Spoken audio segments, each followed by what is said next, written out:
Neha and Raj seemed like the perfect couple. She, the radiant bride from India chasing a dream life abroad, and he, the wealthy Canadian-born groom with everything to offer. But behind the glitter of their extravagant wedding, their story unraveled into one of the most shocking crimes Toronto had ever seen. A bride beaten to death on her wedding night after her husband uncovered a double life she thought she'd buried forever. It all started like something pulled straight out of a glossy romance flick. Neha had grown up in a cramped Indian town where every neighbor knew every secret. But she had big ambitions that stretched way beyond dusty streets and family gossip. She landed in Toronto with a student visa and a suitcase full of hopes, determined to build a life that looked polished from the outside, no matter how messy things got underneath.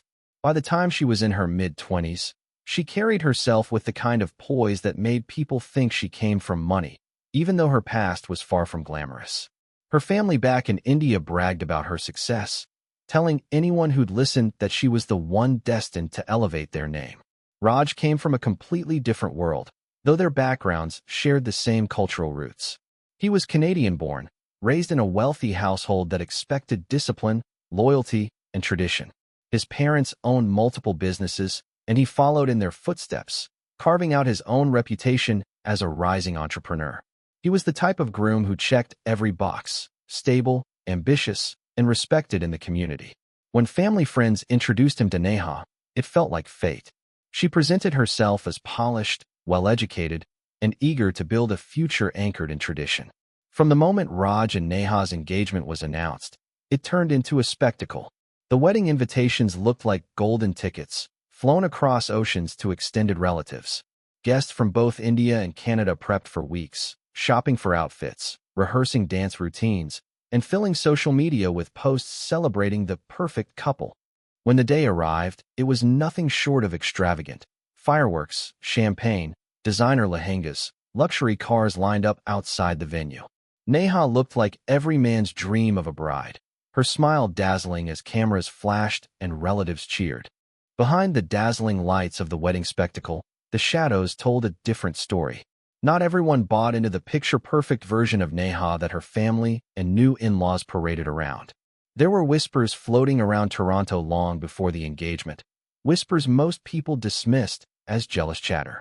Some of her old acquaintances claimed she lived a life that didn't quite line up with the innocent, dutiful bride act. They remembered nights when she was spotted in downtown clubs, dressed to kill, surrounded by a crowd that lived fast, drank hard, and didn't care much about reputations. For a woman who supposedly worked late shifts at a respectable office job, her lifestyle didn't always match the narrative she gave Raj and his family. She was careful, though. Whenever anyone asked about her past, she was quick with charming answers, a laugh, or a diversion that left people too dazzled to push further. Her accent softened over time, her mannerisms sharpened, and she became an expert at telling people exactly what they wanted to hear. Those who questioned her too much seemed to quietly fade from her circle. It was almost like she curated her entire life depending on who was watching, a chameleon sliding into whatever skin suited the moment. Even at the wedding, small cracks showed if you looked close enough. A few guests noticed unfamiliar faces hovering near the edges of the celebration, friends from Neha's Toronto life who didn't mingle with Raj's family. They stood apart, sipping drinks, whispering, glancing around like they didn't belong. People wondered who they were, but the joy of the occasion drowned out the unease. After all, rumors are easy to dismiss when the music's blasting and the champagne's flowing. For Raj and his family, those whispers never stuck. They saw Neha as a dream fulfilled, a woman who checked every cultural and social box. When the reception finally died down and the music gave way to silence, the magic of the day dissolved into something raw and uneasy. Raj and Neha retreated to the honeymoon suite of a five-star hotel, the kind of room draped in silk sheets, scented candles, and chilled champagne waiting on ice.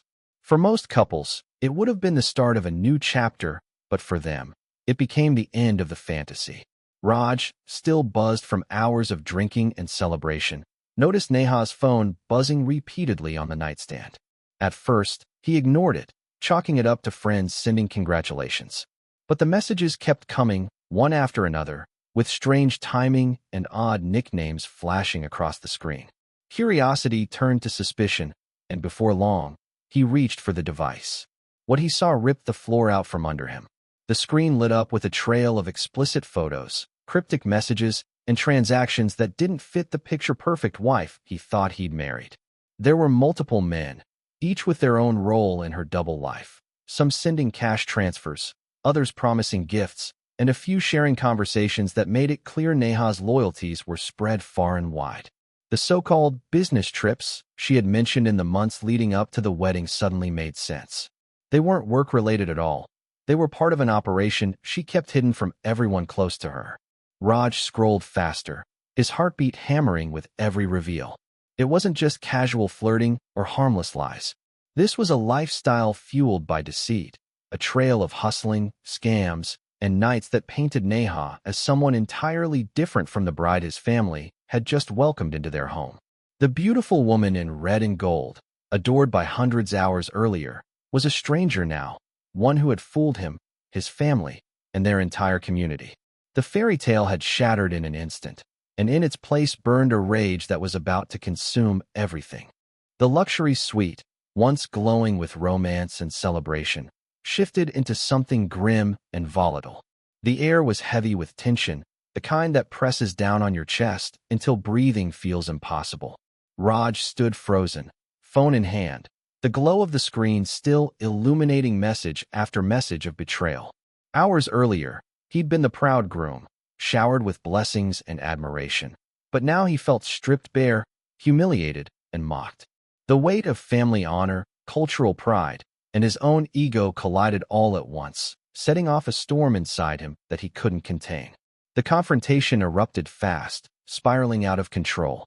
Neha tried to grab the phone back, her voice sharp, her movements frantic. But Raj's rage had already boiled over. He lashed out, his hands rough, his words slurred by liquor and fury. What began as a heated clash turned physical, each second more violent than the last. The suite filled with the sound of chaos, shouts, the crash of glass, the thud of bodies against expensive furniture. Neha fought back, clawing to break free, but she was no match for his size and strength. The golden bangles that had clinked so gracefully during the wedding now rattled in desperation as she tried to shield herself. Each strike left marks, bruises, blood smearing across silk sheets and cream-colored walls. The perfume of roses and champagne turned sickening, mixing with the metallic sting of violence. By the time the rage subsided, the room was unrecognizable. The honeymoon suite, once meant to celebrate union, was transformed into a crime scene. Neha's body lay crumpled on the floor, motionless, her bridal jewelry glinting under the dim hotel light. Raj stood over her, chest heaving, hands raw and stained, his mind struggling to process the irreversible truth. In a single night, the promise of forever had collapsed into tragedy, leaving nothing behind but silence and ruin. Morning sunlight spilled into the hotel suite, exposing the horror that the night had left behind. The once pristine room was wrecked. Overturned chairs, broken glass, blood smeared across expensive linens. When hotel staff discovered the scene, panic spread quickly, and the police were called in within minutes. Sirens wailed outside as Toronto detectives and forensic teams rushed into what was now a murder investigation. Raj sat in shock when they found him, slouched against the wall with torn clothes and bruised knuckles, staring blankly at the body of his bride. The fairy tale wedding had ended before sunrise, and the city was about to learn why. Detectives immediately picked up on inconsistencies in Raj's shaky story. He insisted it had been an accident, a heated argument that went too far, but the evidence told a darker tale. Blood spatter patterns, broken objects, and the extent of Neha's injuries painted a picture of a brutal beating rather than a momentary loss of control.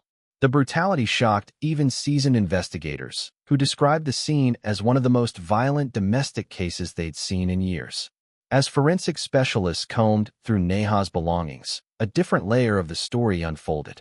Her phone became the centerpiece of the investigation, a digital diary of secrets that contradicted everything Raj's family believed about her. Encrypted apps, Multiple bank transfers and contacts under fake names suggested she'd been living a life hidden in plain sight. To the police, it was clear this wasn't just a tragic love story gone wrong. It was a tangled web of lies, betrayal, and hidden dealings.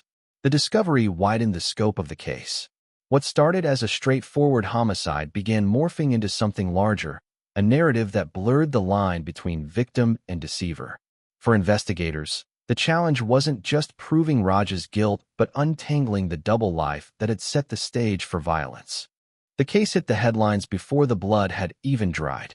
By the time Raj was hauled into custody, reporters were swarming outside the police station, snapping photos, shoving microphones, and spinning the story into primetime fuel. Indian bride murdered on wedding night screamed across news tickers, instantly gripping both Canadian and Indian audiences. Every outlet wanted a piece of the tragedy, and the narrative shifted depending on who was telling it. Some painted Neha as a pure, devoted wife brutally silenced by a violent man. Others dug into her hidden world, framing her as a manipulator who had finally been exposed. Talk shows debated cultural expectations, immigration pressures, and the clash between old traditions and new lifestyles. Tabloids splashed wedding pictures next to moored shots, creating a grotesque contrast that sold papers and racked up clicks. Social media turned the case into a circus, with strangers hurling judgment from behind screens. One group of commenters condemned Raj as a monster who couldn't handle rejection, while another insisted Neha's double life had provoked the explosion. The fight wasn't just about guilt or innocence. It became about pride, culture, and morality. Both families waged a public war to defend their sides. Raj's relatives claimed their son had been tricked, humiliated in front of an entire community. They insisted Neha's secret dealings were the spark that pushed him over the edge. Meanwhile, Neha's family in India refused to accept any stain on her name. To them, she was a martyr, a daughter whose life was stolen before it even had the chance to flourish. As the noise grew louder, the case transcended the courtroom. It wasn't only about one marriage gone violently wrong. It was a symbol, twisted and dissected by the media until it no longer resembled the people at the center of it. The story had become bigger than the crime itself, a cultural battleground that showed no signs of quieting down. The courtroom became the final stage for a tragedy that had already played out in public. Journalists packed the benches, sketch artists hurried to capture Raj's expression, and spectators lined up outside just to get a glimpse of the man who had turned his wedding night into a crime scene. Every detail was dissected before the jury. The bloodied hotel suite, the violent injuries, and the damning phone evidence that proved Neha's double life. Prosecutors argued that Raj wasn't just a scorned groom. He was a cold-blooded killer who chose rage over reason. They painted him as a man so obsessed with honor and pride that he couldn't tolerate betrayal. But the defense countered with a story just as gripping. They highlighted Neha's hidden dealings, the multiple relationships, and the secret money transfers. To them, Raj wasn't a monster but a man provoked to the breaking point, blindsided by lies that shattered everything he thought he knew. They leaned on cultural expectations, the stigma of humiliation, and the explosive mix of alcohol and betrayal. Jurors weren't just weighing guilt. They were caught in the messy intersection of morality, honor, and deception. When the verdict finally came down, it was second-degree murder. Raj was sentenced to life with the possibility of parole, his once promising future gone in an instant. The decision didn't settle the public debate. For some, justice had been served, a violent man held accountable. For others, it felt like the system ignored the betrayal that lit the fuse. In the aftermath, Neha's name became both a cautionary tale and a legend whispered in hushed tones. Communities on both sides of the ocean used her story as a warning about trust, about appearances, about the dangers of leading a double life. What began as a glamorous wedding meant to unite two families ended as a haunting reminder that behind even the brightest smiles, secrets can be deadly.